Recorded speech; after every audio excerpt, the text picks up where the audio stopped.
Saudara terkasih dalam Tuhan Yesus, kita sudah memasuki di akhir minggu di tahun 2020 ini. Dan kita bersyukur kita melewati tahun ini yang kita tahu tidak mudah dan sulit, tapi kita bisa melewatinya. Dan hari ini kita masih bisa bersama-sama merenungkan firman Tuhan. Mari kita masuk dalam doa, kita minta pimpinan Tuhan. Pada surga tahun 2020 ini, kami melewatinya dengan susah dan sulit. Banyak sekali pergumulan, bisnis, keluarga, oleh karena pandemi ini.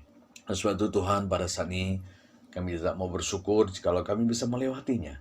Dan hari ini masih bisa kembali bersama-sama mendengar firman Tuhan. Kami serahkan waktu ini, mohon Tuhan yang memimpin, sehingga kami boleh merenungkan kembali kehidupan kami yang sudah kami lewati di tahun 2020 ini.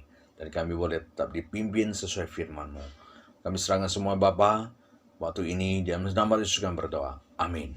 Saudara yang terkasih Tuhan Yesus, dalam Lukas pasal 2 ayat 19 dikatakan bahwa setelah mendengar semua hal dari gembala-gembala yang mengunjungi Yesus, Maria menyimpan segala perkara itu di dalam hatinya dan merenungkannya. Saudaraku, cara Maria menanggapi sebuah berita perlu menjadi hal yang kita ikuti, yaitu pada saat kita melihat dan mendengar sesuatu yang mengherankan dan membingungkan kita, biarlah kita simpan dulu dalam hati dan merenungkannya.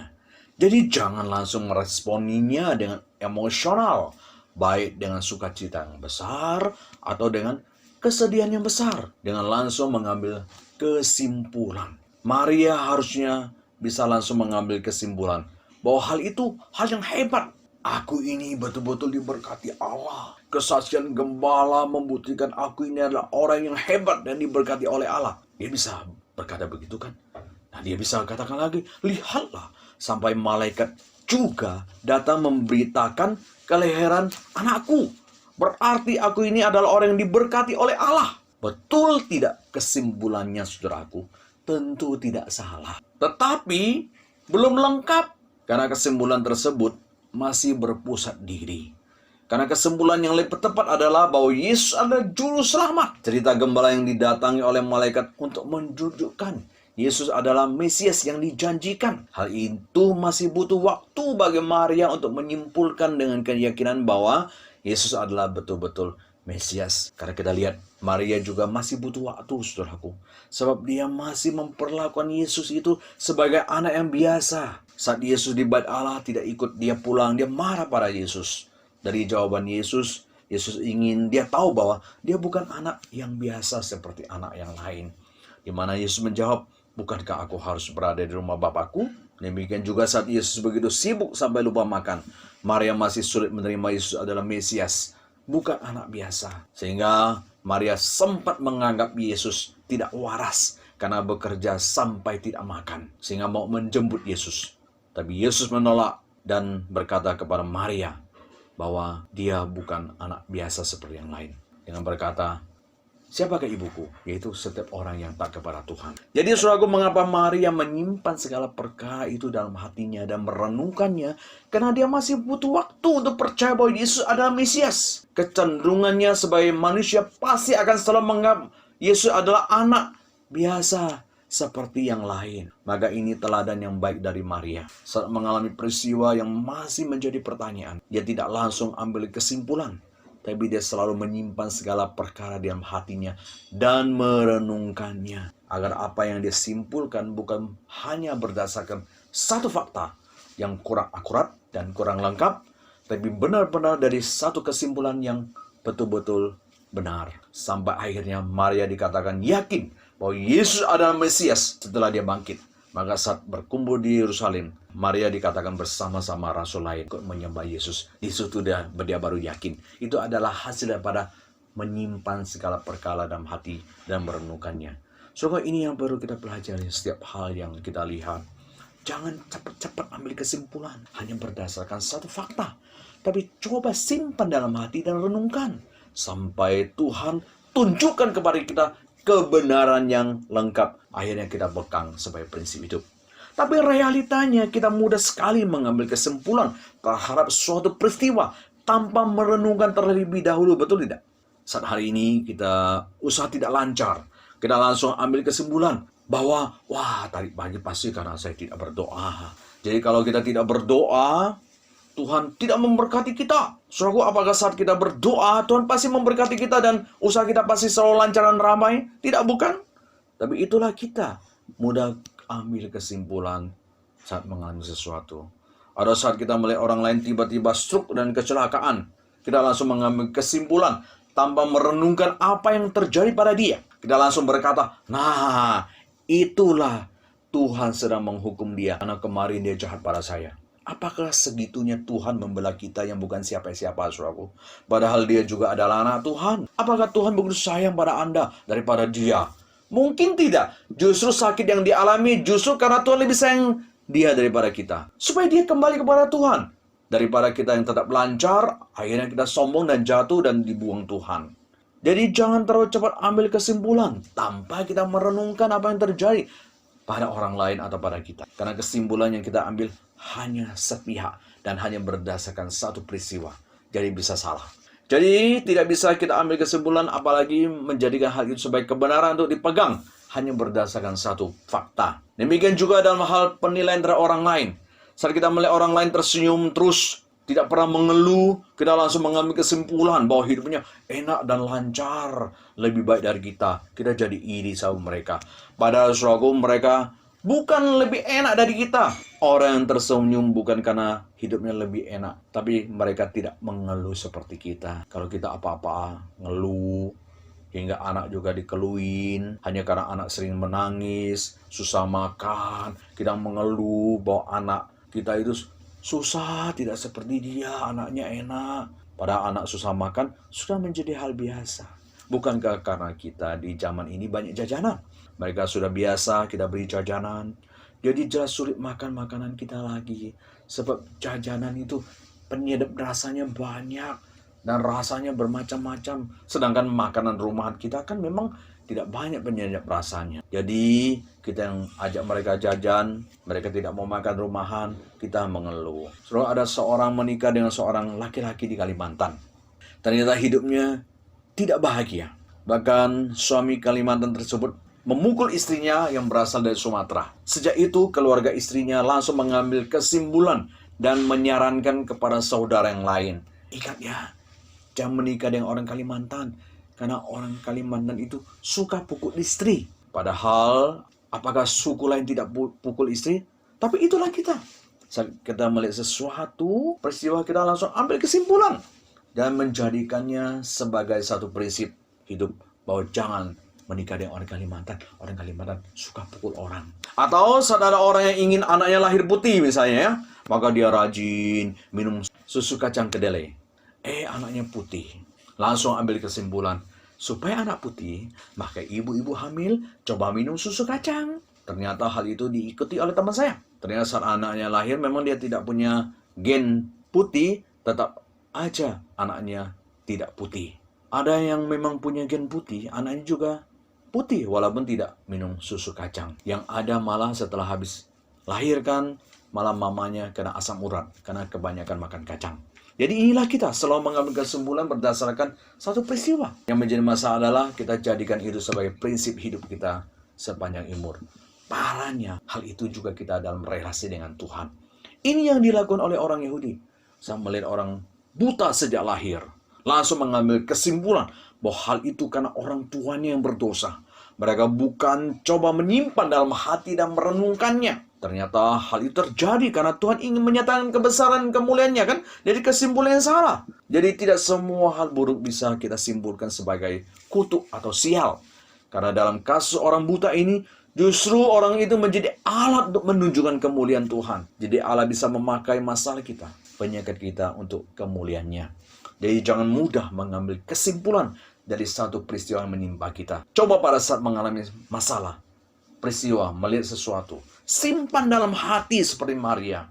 Renungkan sehingga sampai mendapatkan satu jawaban yang benar. Baru kita ungkapkan dan pegang sebagai prinsip hidup. Saudaraku, mengapa satu peristiwa yang terjadi tidak bisa menjadi satu kesimpulan yang benar? Saudaraku, karena hidup bukan tentang kita, tapi tentang Kristus. Maka dari itu, semua peristiwa di dalam hidup kita harus dikaitkan dengan history. Saudaraku, history saya baca, his Dia, story, cerita. Jadi cerita tentang Kristus, history.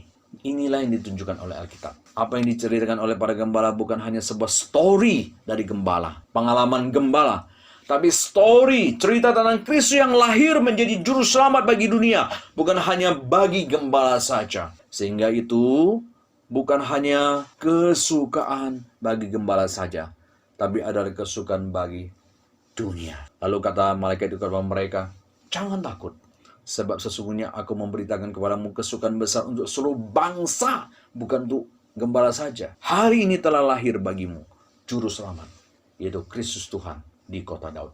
Lukas pasal 2 ayat 10-11. Lihat bukan, berita ini bukan tentang gembala, tapi tentang Kristus untuk segala bangsa. Sehingga kesukaan ini harus dinikmati oleh semua orang. Dan gembala adalah alat untuk menyatakan kemuliaan Allah. Saudaraku, inilah yang dialami oleh para gembala. Pada saat mereka melihat diri sebagai orang yang susah, karena masyarakat melihat pekerjaan gembala itu hina, maka mereka merasa terjebak.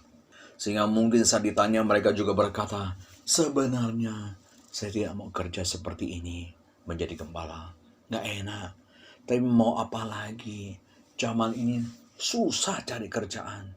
Jadi ya untuk menyambung hidup, saya harus menjadi gembala. Mereka pasti merasa adalah orang paling malang dan paling susah. Nasibnya apes istilahnya. Mengapa terlahir di keluarga yang miskin? Coba seperti si A yang keluarnya kaya. Kan enak. Tinggal minta modal untuk usaha. Bangkrut lalu bisa minta lagi. Sedangkan saya hidup rasanya susah. Makan harus cari dan irit-irit. Sedangkan si A ini mobilnya banyak sampai tidak terpakai. Sedangkan saya mau beli motor aja harus irit sana sini. Ini pemikiran banyak orang dan seperti para gembala bukan dalam kondisi yang susah ini. Tapi pada saat malaikat datang kepada mereka, mereka sekarang sadar. Hidup itu bukan tentang diri mereka saja. Aku yang gembala berarti aku orang hina. Bukan seperti itu. Aku menjadi gembala berarti aku nasibnya tidak baik. Bukan seperti itu. Yang kaya berarti nasib yang baik. Tidak seperti itu. Tidak bisa diambil kesimpulan seperti itu. Pada saat malaikat datang kepada mereka, mereka baru menyadari bahwa Tuhan justru menempatkan saya sebagai gembala. Supaya saya bisa menjadi alat bagi kemuliaan Tuhan. Untuk menyaksikan kelahiran Yesus yang tidak masuk akal bagi manusia. Masakan ada raja yang lahir di kandang binatang? Ini melawan mainstream, pandangan umum.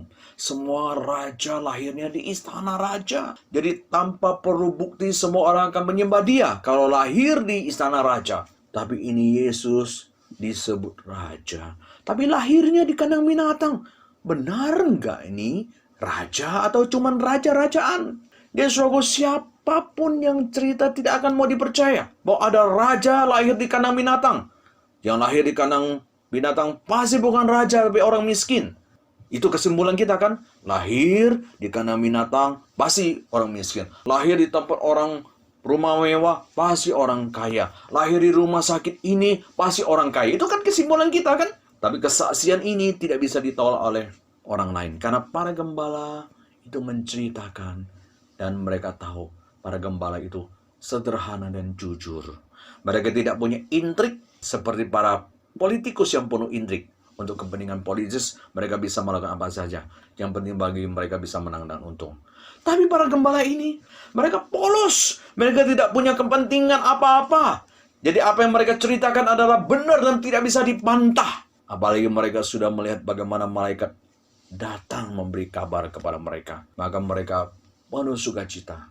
Karena sekarang mereka tahu hidup yang mereka alami adalah hidup yang memang Tuhan sudah persiapkan mereka untuk menjadi kemuliaan bagi Tuhan sekalipun bekerja di tempat yang hina.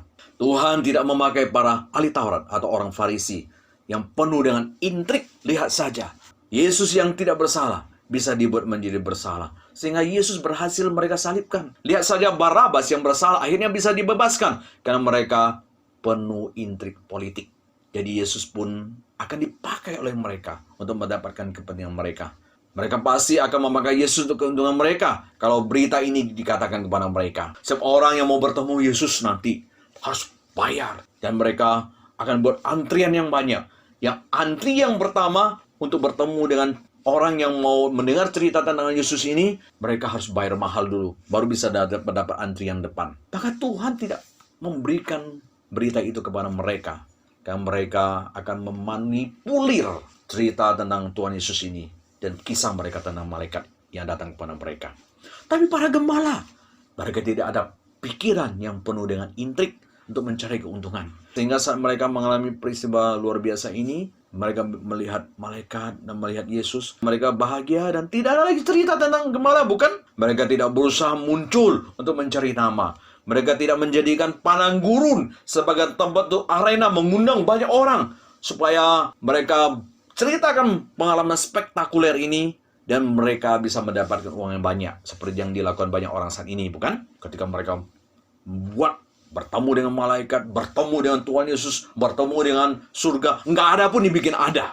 Supaya orang percaya kepada dia. Dan orang bisa ikut dia dan mendapat persembahan yang banyak. Para gembala tidak seperti itu. Mereka penuh sukacita memberitakan dan tanpa imbalan apa-apa. Setelah itu sudah selesai. Mereka tidak mencari nama lagi. Apa yang mereka dapatkan gratis, mereka berikan juga secara gratis. Jika Tuhan bisa memakai gembala yang hina ini menjadi alat bagi kemuliaan Tuhan, berarti apapun yang terjadi pada kita, ingat, jangan berpikir satu peristiwa hidupmu adalah tentang dirimu. Sehingga saat mengalami peristiwa buruk, Anda merasa sedih dan merasa orang yang paling malang. Tapi apa yang terjadi padamu, ingat, ada story-nya Kristus. Ada kisah Kristus yang Tuhan sedang ingin tulis melalui kita, melalui hidup dan kesusahan kita. Bukankah ini yang Tuhan Yesus katakan? Di mana kita tahu keluarga yang orang buta tersebut pasti sedih. Mereka pasti menganggap dia orang yang paling malang saat melihat anak yang lahir buta. Orang lain langsung menilai mereka adalah orang yang sedang dikutuk Tuhan, karena mungkin ada dosa yang mereka sembunyikan selama ini. Tapi saat mereka tahu bahwa hidup bukan tentang diri, sekalipun anak ini lahir buta, bukan hanya cerita tentang diri mereka menderita. Ada hal yang Tuhan ingin kerjakan dalam kebutaan anak ini, karena dia akan menjadi alat untuk menyalakan kemuliaan Tuhan. Disinilah mereka menemukan jawabannya, bahwa setiap peristiwa sekalipun buruk tidak bisa dipakai menjadi alat kemuliaan Tuhan. Inilah yang dialami oleh Abraham, saudaraku. Peristiwa yang sangat sulit dialami olehnya, di mana dia disuruh mempersembahkan Ishak anaknya kepada Tuhan. Hal itu tentu tidak mudah dia mengerti.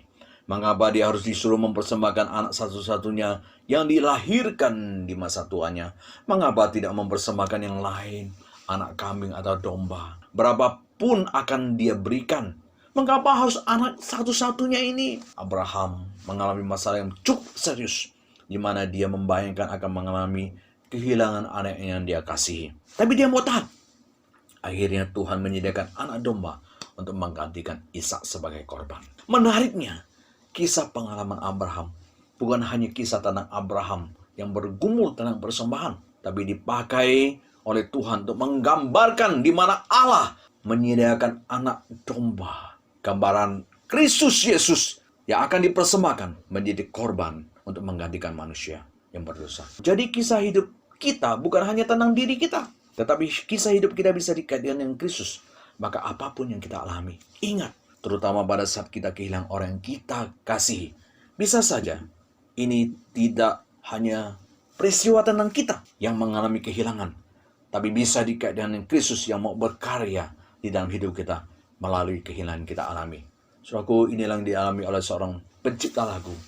Dia kehilangan semua keluarganya, baik istri dan anak, saat pergi naik kapal. Ternyata kapal yang anak dan istrinya tumpangi tenggelam dan mereka mati. Lalu dia sangat sedih dan menangis. Dalam kehilangan ini, dia merenung apa yang Tuhan mau kerjakan dalam kehilangan ini. Mengapa dia begitu tiba-tiba kehilangan keluarganya. Kemudian akhirnya Tuhan gerakkan dia menciptakan lagu. Nyamanlah, nyamanlah jiwaku. Saudaraku, akhirnya lagu ini menjadi berkat bagi manusia sepanjang zaman.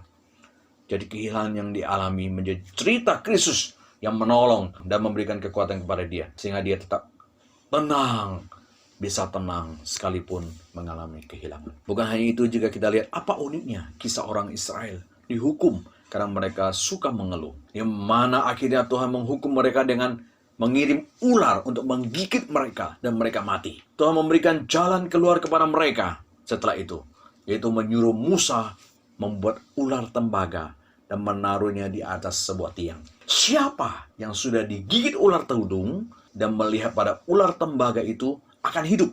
Tapi siapa kira bahwa Alkitab juga ingin berkata, kehidupan orang Israel yang dihukum dan diselamatkan bukan hanya tentang Israel, kisah tentang mereka saja, tapi bisa menjadi story tentang Kristus yang disalibkan, mati, digantung di atas kayu salib, menggantikan manusia yang berdosa. Di mana setiap orang yang mau melihat salib Kristus dan percaya kepada Kristus akan diselamatkan. Hal itu Yesus juga kaitkan peristiwa ular tembaga ini dengan salib. Dan itu dikatakan oleh Tuhan Yesus sendiri kan, yang Yohanes pasal 3, 14, 15. Dan sama seperti Musa meninggikan ular di padang gurun, demikian juga anak manusia harus ditinggikan, supaya setiap orang yang percaya kepadanya beroleh hidup kekal. Jadi saudara, hidup bukan tentang kita, tapi tentang Kristus. Semua peristiwa yang kita alami bukan hanya tentang kita yang menderita, dihukum, dirugikan, sakit, kehilangan, tapi bisa dikaitkan dengan Kristus yang bisa berkarya di dalam hidup kita melalui kesulitan dan peristiwa yang kita alami. Satu lagi itu tentang Ahaz. Ahaz pada saat itu dia mau diserang oleh Raja Aram. Saat itu dia penuh ketakutan. Tapi Tuhan mengasihi Raja Ahaz. Maka dia berkata ingin menolong Raja Ahaz mengalahkan bangsa Raja Aram. Untuk meyakinkan dia, Tuhan mengutus Yesaya berkata bahwa tanda pertolongan Allah adalah akan lahir seorang anak laki-laki sebagai tanda bahwa Tuhan akan menyertai Ahaz. Dan itulah disebut Immanuel. Kata Immanuel muncul di situ. Saudaraku, peristiwa ini adalah pengalaman Raja Ahaz yang penuh ketakutan karena akan diserang oleh Raja Aram. Tetapi Alkitab berkata, sebuah peristiwa bukan hanya kisah tentang Ahaz, tapi bisa dikaitkan dengan Kristus. Sehingga cerita Ahaz tentang tanda yang Tuhan berikan menjadi cerita perlambang kedatangan Kristus yang adalah Immanuel yang menyertai kita yang sedang hidup dalam ketakutan. Jadi ketakutan Ahaz karena mau diserang musuh bisa menjadi cerita tentang Kristus. Sehingga dari peristiwa penyerangan dan ketakutan yang dialami Ahaz bisa menjadi alat bagi Tuhan untuk menggambarkan penyertaannya atas hidup kita yang penuh ketakutan. Karena hidup bukan tentang Ahaz, tapi juga bisa dikaitkan dengan Kristus. Maka apapun yang Anda alami saat ini, baik ketakutan, kesedihan, mungkin merasa sedang dihukum oleh Tuhan, atau sedang takut oleh karena corona, penyakit, bisnis, percayalah apa yang Tuhan izinkan terjadi. Ini bukan hanya cerita tentang kita yang menderita, tapi bisa menjadi cerita tentang Kristus yang bisa berkarya dalam hidup kita. Bisa dipakai menjadi menggambarkan karya Kristus atas hidup kita, dan orang lain bisa melihatnya. Saudara, jika hidup bukan hanya tentang kita, tapi tentang Kristus, jadi jangan mengambil kesimpulan hanya berkaitan dengan kita, hanya dari satu peristiwa. Jadi harus dikaitkan dengan Kristus. Sehingga tanyakan, apakah peristiwa yang saya alami bisa Tuhan pakai untuk menggambarkan Kristus, baik keselamatannya, kehadiran, dan karyanya. Sehingga orang lain bisa melihat Kristus dalam setiap peristiwa buruk dalam hidup kita. Maka apapun yang terjadi, jika kita mau, semua hal bisa dipakai oleh Tuhan untuk menyatakan Kristus. Saudaraku, jadi apa yang kita pelajari? Tidak ada satu peristiwa pun dalam hidup kita yang tidak ada maknanya di tangan Tuhan. Sekalipun hal itu adalah pengalaman yang buruk. Di tangan Tuhan, story, cerita kita yang buruk bisa diubah dari my story, ceritaku, menjadi history, cerita tentang Kristus, kisah tentang Kristus. Mungkin saudara berpikir, wah, kisah yang bisa menjadi kisah Kristus adalah kisah ketaatan, kehebatan, baru bisa menjadi kisah tentang Kristus. Siapa bilang, saudaraku, kisah ular tembaga yang menjadi kisah salib Kristus bukan kisah tentang ketaatan, lalu dianggap menjadi kisah salib Kristus. Justru itu adalah kisah tentang pemberontakan orang Israel yang menuduh Tuhan mau mematikan mereka di padang gurun dengan menyelamatkan mereka keluar daripada Mesir. Maka Tuhan menghukum mereka dengan mengirim ular tedung untuk membunuh orang Israel. Tapi dari kisah itu bisa dipakai menggambarkan karya Kristus yang menyelamatkan manusia melalui salib. Jadi bukan kisah ketaatan Israel. Demikian juga kisah tentang Ahaz. Justru Raja Ahaz adalah raja yang jahat. Hidupnya melawan Tuhan. Bahkan dia tidak percaya bahwa Tuhan akan membebaskan dia dari serangan Raja Aram. Sampai Tuhan memberikan tanda kepadanya tentang kelahiran seorang anak laki-laki untuk meyakinkan Ahaz bahwa Tuhan akan menyertai dia dan menolong dia mengalahkan orang Aram. Jadi bukan Ahaz yang mohon Tuhan tolong, bukan Ahaz yang taat maka Tuhan tolong. Justru Tuhan yang menunjukkan penyertaannya. Sehingga dari situ muncul istilah Immanuel. Lalu Matius mengambil peristiwa itu untuk kelahiran Yesus sebagai Immanuel. Jadi kisah yang bisa dikaitkan dengan Kristus bukan selalu karena kisah yang luar biasa dan kelihatan. Berarti Tuhan ingin mengatakan kepada kita, kisah hidup yang buruk saja bisa diubah menjadi kisah tentang Kristus untuk menggambarkan penyertaan Kristus dan karya Kristus salib. Apalagi kisah yang baik. Maka dari itu saudara, inilah Natal, kabar baik. Di mana mungkin Anda memiliki masa lalu di mana Anda sudah membuat kisah-kisah yang buruk dalam hidup Anda. Saking buruknya peristiwa yang pernah Anda buat, Anda pun tidak ingin melihat dan mengingatnya. Maka Natal ini, Tuhan ingin berkata kepada saudara, apapun buruknya kisah hidup Anda, Tuhan bisa memakainya menjadi bagian daripada histori, kisah Kristus.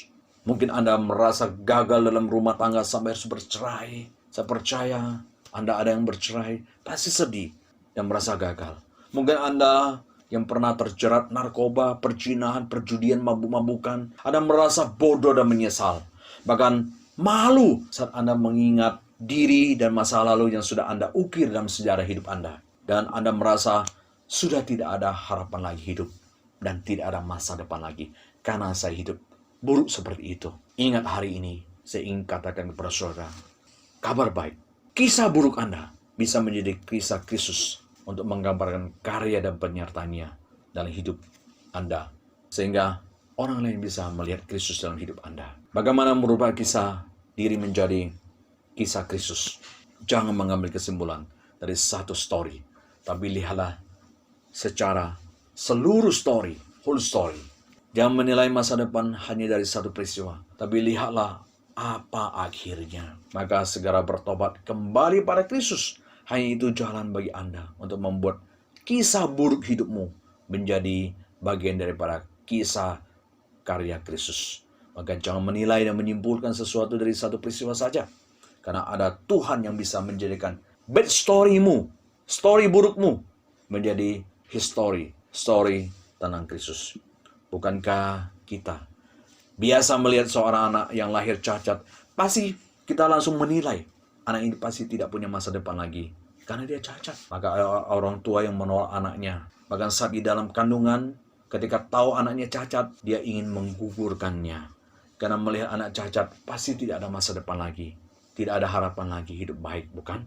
Karena kita selalu melihat kesimpulan daripada satu peristiwa, bukan secara keseluruhan. Akhir daripada story, di mana dia bisa menjadi lebih hebat dari manusia normal untuk menggambarkan karya kasih Allah. Saudaraku, ini yang terjadi pada Nick. Dia lahir cacat, saudaraku. Saudaraku, kita lihat Nick tidak punya tangan dan kaki yang normal. Saya percaya semua orang melihat akan menyimpulkan pada saat dia lahir, Nick tidak punya masa depan lagi. Bagaimana bisa memiliki masa depan yang baik jika tidak punya tangan dan kaki normal? Itu kesimpulan kita, bukan orang yang punya masa depan baik adalah kalau dia lahir normal tangan dan kakinya. Bagaimana ada orang yang mau menikah dengan dia? Ternyata saudaraku, hidup tidak bisa disimpulkan dari one story, satu peristiwa. Tapi harus dilihat dari seluruh peristiwa dan akhir daripada story. Ternyata dia menjadi story-nya Tuhan, menggambarkan kasih dan penyerahan Tuhan. Di mana dia yang cacat menjadi terkenal lebih daripada orang sehat. Bahkan dia yang cacat bisa punya istri yang cantik. Jadi jangan melihat dan menyimpulkan sesuatu dari satu peristiwa, story. Lalu menyimpulkan bahwa hidup kita tidak ada artinya lagi. Tapi lihatlah pada akhirnya. Karena Tuhan bisa mengubah bad story-mu. Kisah hidup yang buruk bisa menjadi bagian daripada story bersama Kristus. Sehingga hidup yang tidak ada artinya bisa menjadi berarti. Saudaraku, kita selalu melihat anak yang baik pasti punya masa depan yang baik. Anak yang bandel, nakal, pasti tidak punya masa depan yang baik, kan? Maka kita berharap anak kita itu menjadi anak yang baik. Betul tidak? Dan itu tidak salah, kan? Tapi tidak demikian, saudaraku. Di dalam pepatah Tionghoa ada istilah Kuai Chi, shi, saji. Artinya apa? Arti kasarnya adalah anak baik adalah pembunuh. Wah, kaget ya. Maksudnya begini, pepatah ini ingin mengatakan bahwa anak baik justru pada akhirnya yang paling akan menyakiti orang tua. Bukankah itu yang sering kita dengar saat anaknya yang baik waktu kecil mendapat masalah? Orang tua selalu berkata, dulu dia masih kecil, dia anak baik. Tat orang tua sekarang kok berubah seperti itu? Dulu dia anak baik, sekarang kok narkoba, hidup tidak baik. Ini yang sering terjadi dalam keluarga, bukan? Saat kita lihat anak ini baik dan nurut orang tua, kita senang dan percaya anak ini pasti berhasil dan punya masa depan yang baik. Sedangkan anak yang ketiga bandel, tidak mau dengan orang tua. Saat menikah, justru anak yang baik menyakiti orang tua. Karena dia terlalu baik, dia taat kepada orang tuanya dari kecil, dia tidak pernah mantap. Akhirnya ketika dia menikah, dia taat kepada istrinya. Kebetulan istrinya sangat dominan. Istrinya bilang, kamu jangan main ke rumah orang tuamu. Jangan urus orang tuamu. Dia juga taat. Mamanya yang tahu dia dari kecil baik. Akhirnya dia sedih. Dan lihat ternyata anak yang baik tidak selalu baik. Dia memang baik, taat kepada saya. Akhirnya dia juga taat sama istrinya. Dan tidak mau hormat lagi sama saya. Karena istrinya suruh jangan menghormati saya. Saudaraku, tidak seperti itu, bukan? Jadi jangan melihat sesuatu dari satu peristiwa. Ambil kesimpulan. Tapi lihat akhir. Dan lihatlah secara keseluruhan. Demikian juga saat kita lihat anak ini juara satu terus, nilai bagus, rajin belajar. Kita langsung tarik kesimpulan. Anak ini pasti berhasil. Lalu ada anak yang malas, sekolah tidak naik kelas. Kita langsung ambil kesimpulan. Pasti masa depannya buruk. Ternyata pada akhirnya, bisa saja anak yang nilainya bagus itu gagal terus. Hidup susah karena terlalu pintar pilih pekerjaan. Dia merasa dibutuhkan. Akhirnya dia merasa, ngapain sih saya kerja untuk bos saya, dia yang dapat enak kan. Akhirnya dia kerja sendiri, dia gagal. Karena nggak mudah membangun satu usaha. Sedangkan ada anak yang bandel, malas, waktu kecil, justru berhasil membuat perusahaan. Karena dia punya banyak teman, dia mudah kerja sama dengan orang lain. Karena dia tahu dia kurang pintar. Maka dia merasa butuh orang. Akhirnya dia bisa berhasil. Maka jangan menilai sesuatu dari one story, satu peristiwa. Tapi lihatlah pada akhirnya dan secara keseluruhan. Karena hidup bukan my story. Bukan hanya tentang saya. Tapi tentang history, tentang Kristus. Ada tangan Tuhan yang bisa memakai kisah buruk kita. Bisa diubah menjadi kisah yang baik di mata Tuhan. Agar bisa menjadi alat bagi kemuliaan Tuhan. Apakah karena Petrus mempunyai bad story, di mana dia menyangkal Yesus, membuat hidupnya dan masa depannya hancur? Manusia mungkin langsung menilai, orang seperti Petrus justru sudah gagal dan tidak bisa lagi mempunyai masa depan yang baik. Bukankah itu yang kita sering katakan saat kita melihat ada hamba Tuhan yang selingkuh, cerai, narkoba? Kita sudah melihat bahwa hamba Tuhan itu sudah rusak dan tidak punya masa depan. Tapi siapa sangka di tangan Tuhan saat dia bertobat, Tuhan Yesus mengubah bad story Petrus dengan menjadikan Petrus berbagian dalam history, kisah Kristus. Sehingga Petrus dipakai Tuhan menjadi alat bagi kemuliaan Tuhan sampai mati disalib terbalik.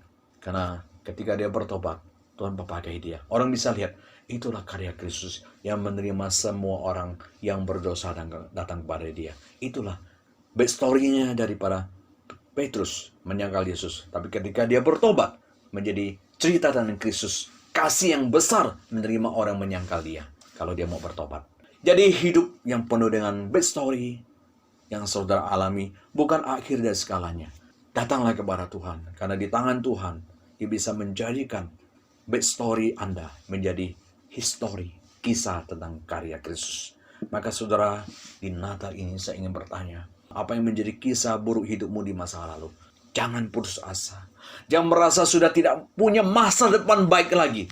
Datanglah pada Yesus. Dia bisa mengubah kisah hidupmu yang buruk menjadi kisah tentang karya Kristus. Kisah kasih Kristus. Maka Natal ini saya ingin memberikan kepada saudara kabar sukacita. Mungkin Anda berpikir Anda sudah punya masa lalu yang buruk. Narkoba, bercerai, bandel, gagal, mabuk-mabukan. Dan merasa tidak punya harapan lagi. Tidak ada gunanya hidup lagi. Hari ini saya ingin berkata kepada saudara. Tidak peduli story burukmu masa lalu yang sudah Anda buat. Datang bertobat kepada Tuhan Yesus. Tuhan akan membuat bad storymu, story burukmu menjadi bagian daripada kisah karya Kristus. sehingga Anda bisa menjadi alat bagi kemuliaan Tuhan untuk menyatakan kasih, pengampunan, dan karya keselamatan Tuhan. Maka jangan putus asa, bangkitlah dan mulailah membuat kisah hidupmu bersama Kristus. Amin. Bapa di surga, kami bersyukur. Di Natal kali ini, Engkau masih mengingatkan kami. Kami kadang-kadang merasa gagal, buruk, tidak ada harapan masa depan. Karena banyak peristiwa yang kami buat mengecewakan Engkau, mengecewakan diri kami juga. Tuhan, hari ini kami bersyukur, Kau mengingatkan kami bahwa Tuhan bisa menjadikan kisah buruk kami menjadi kisah karya Kristus. Tuhan, pimpinlah kami saat ini, kami serahkan diri kami. Hamba berdoa untuk para pendengar. Mungkin mereka mempunyai kisah-kisah buruk yang hamba tidak tahu. Tapi Tuhan tahu. Biarlah Tuhan pimpin mereka, berikan kekuatan, kemampuan kepada mereka untuk bisa datang pada Kristus. Sehingga hidup mereka bisa diubah menjadi berbagian dalam kisah kasih Kristus. Mereka disertai mereka Bapa, berikan kekuatan agar mereka tidak putus asa dan merasa tidak ada harapan lagi. Karena bersama Kristus, di tangan Tuhan, semuanya bisa menjadi alat bagi kemuliaan Tuhan. Di dalam nama Yesus kami berdoa. Amin.